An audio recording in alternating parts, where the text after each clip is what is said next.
welcome back to J.P.s World of Wrestling. I am, of course, your man, J.P. So today's video is kind of a little bit of a sad one because the wrestling world lost another legend, and it was Dory Funk Jr. Now, Dory Funk Jr., make no mistake, absolute legend of the squared circle. I mean, this guy was the brother of Terry Funk, but whereas Terry Funk was, he was hardcore before hardcore became a thing, Dory Funk was always like, every bit as great as his brother. And I remember back in the 80s, for a time, Dory Funk Jr. and his brother Terry were in the WWF, and Dory was called Haas. They were calling him Haas Funk. And they were the Funk brothers. And they actually had a match at WrestleMania 2 against the Junkyard Dog and Tito Santana. And, he was probably about most known for his days in the NWA. And he, all kinds of classic matches. He actually made an appearance at a Royal Rumble in the 90s. He was, I think it was 95 or 96. I think it was 96, where Dory Funk Jr., that is, made an appearance at the Royal Rumble. And just today, earlier, I was on YouTube and I saw a match, like an old match between him and Rob Van Dam in the ECW in the late 90s. And he still looked like he could go for as old as he was. He looked, and he actually beat Rob Van Dam clean in the middle of the ring. So there you go.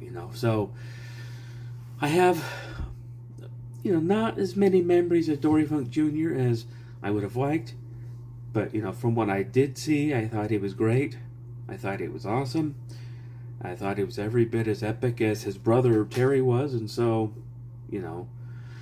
he was an absolute legend, one of those great, all-time greats in the wrestling business. And he would definitely be missed. So, Mr. Dory Funk Jr., I salute you, sir. Thank you very much for everything you contributed to the wrestling world. And now I'm going to move on to a couple of different things. Like, the first one I'm going to talk about is Hulk hate. I see awful lot of Hulk Hogan hate online, and most of it comes from people that, well, number one, never really knew Hulk, never worked with him, never spoken a word to him, never met him before in their lives. Most of it comes from that.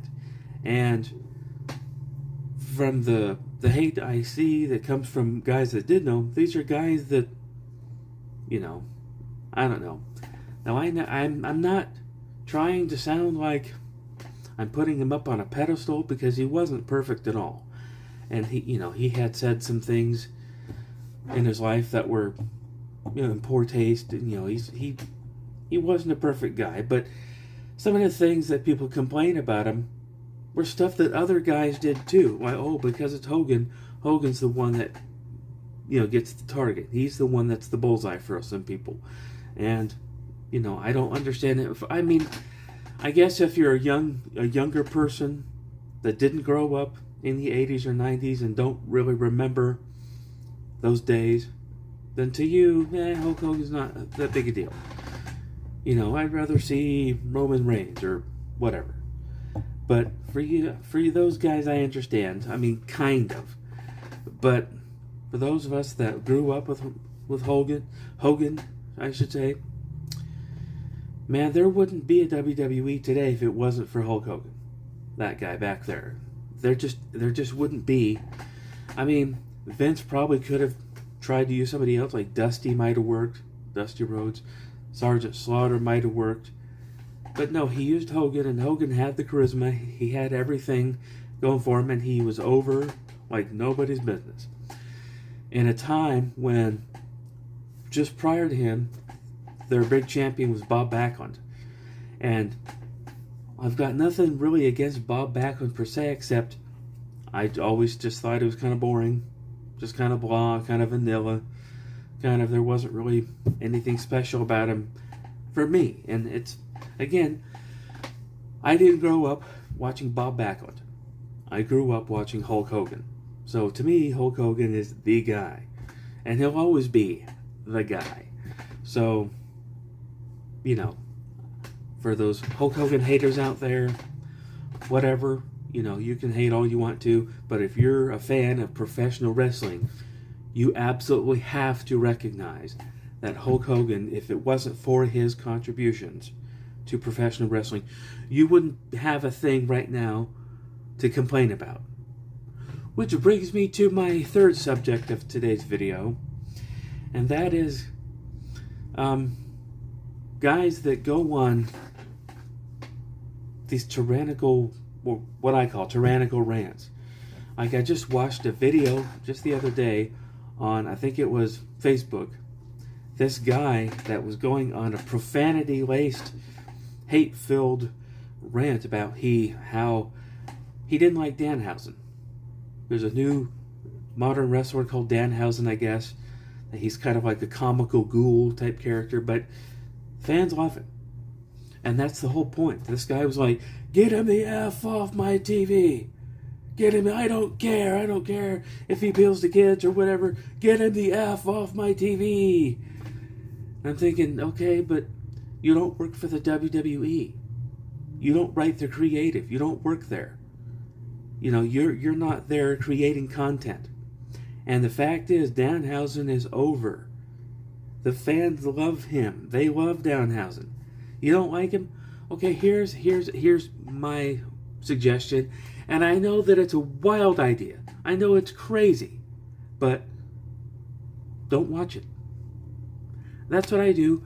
Back in the day, when John Cena first started doing his rapper gimmick and you can't see me in word life, I hated that. So you know what I did? I stopped watching WWE. I tuned in and I watched TNA. I watched Ring of Honor. You know, I watched local pro wrestling. Anything but WWE. I didn't like John Cena. I didn't like the character.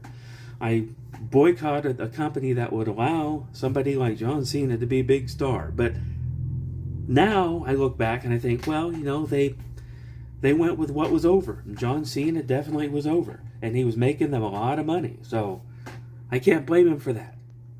And right now, Danhausen is selling a lot of merchandise. He's over. They're making a lot of money with him. So, you know, I say if you're making money, why ruin that formula? So, I don't know. But these are guys that they literally spend all of their time on social media talking about wrestling. That's what they do for a living. They make videos about professional wrestling. They go on YouTube.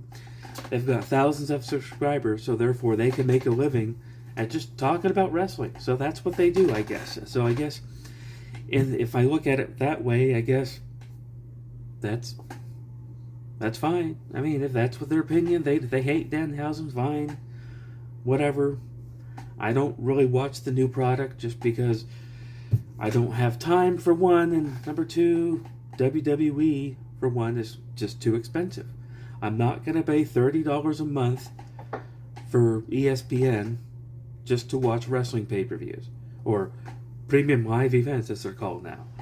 And I'm not going to spend money extra for Netflix and USA to watch SmackDown. And, you know, I can watch NXT if I want. I can watch NWA. I can watch MLW. I can watch, you know, all these other things. I can actually watch AEW if I want, because I do have HBO Max, but I couldn't even get through one match in AEW just because I just don't really like that style of wrestling. Not to say that it's bad, but it's just not for me. But I think that there needs to be all different types of wrestling out there for different types of wrestling fans, because there's something for everybody. It's just like music. There's music for everybody. So, I don't know. Those are just some of my thoughts, some of my random thoughts that I was kind of thinking about. So, anyway, Dory Funk, rest in peace, my brother. And all the other stuff, that's just my random thoughts, just crazy, weird thing. Anyway, I love wrestling, and I love talking to you guys about wrestling. I've got my Mid-States Wrestling shirt on because later today, I'm going to go watch MSW live right here in Springfield. Actually, it's just down the street, literally, from where I live. I'm going to go watch that. I'm going to enjoy it. So with that is going to do it for this video. So if you're new, feel free to like and or subscribe and share if you want. And I will see you next time.